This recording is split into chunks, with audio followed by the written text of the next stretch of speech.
We're up to fan questions with David Page. Someone asked, well, what was the vibe like going into him recording Silk Degrees? This is before Toto with Boss Gags. Okay, I got a few fan questions because we've gone over. I'm going to do a track by track when the album comes out with your explanation, and we're just going to do that. What was the vibe? This is from Gary Schneider. Some of these names you might know.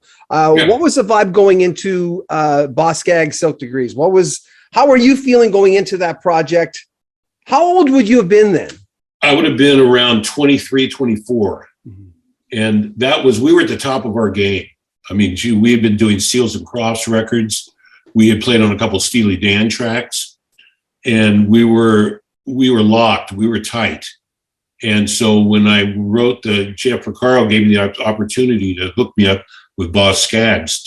He wanted a piano player he could write the whole album with, or a couple of songs. Well, we wrote the whole album, and I just called Hungate and Louis Shelton and Jeff Porcaro, and we went in the studio, and it was just like wildfire. It just happened magically, very quickly. That's casting right, with having the right personnel and having a song with a form to it, you know.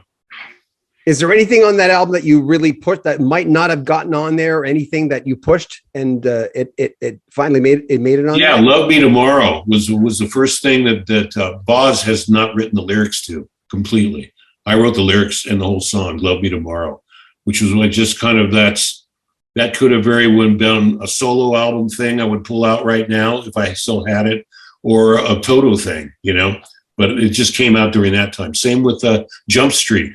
You know, I just came from a Small Faces concert and was very impressed with the fact that they'd start the song out with the guitar and drums, but no bass. And so it'd be just the drums playing and the bass, and without bass. So I started the Jump Street with just the piano playing and Jeff just playing his drums with no bass in it until the first verse comes. So that was the impetus behind that. The first time. My God, that's beautiful. Oh, thank you. Yeah. That was a song written by myself and Mike Sherwood. And I had that riff and the verse right after I started playing that song right after Falling in Between album. And right after that, all of a sudden, I always get good ideas the day we finish an album. I start thinking of things that I really wanted to put on the record. So I started writing that song, and then put it away in the chest and brought it back out during Toto 14.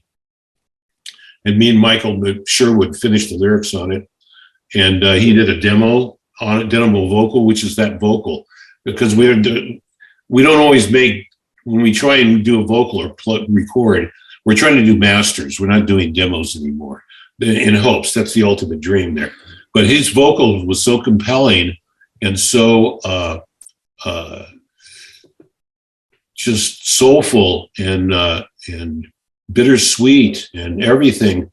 I felt that everybody needed to hear that performance of his. So I kind of just made a framed his vocal with the other instruments that were on there, of which Davey Johnston plays on that song, on the new stuff. We'll have more from David Page coming up the next few days. If you want to have access to the clips early, join our Patreon. Links in the description of this video. Also, if you want to help the channel, there are links to our PayPal as well. Make sure you comment on our videos, subscribe to our channel, and share our videos. I'm John Beaudin. This is Rock History Music. Take care of yourself.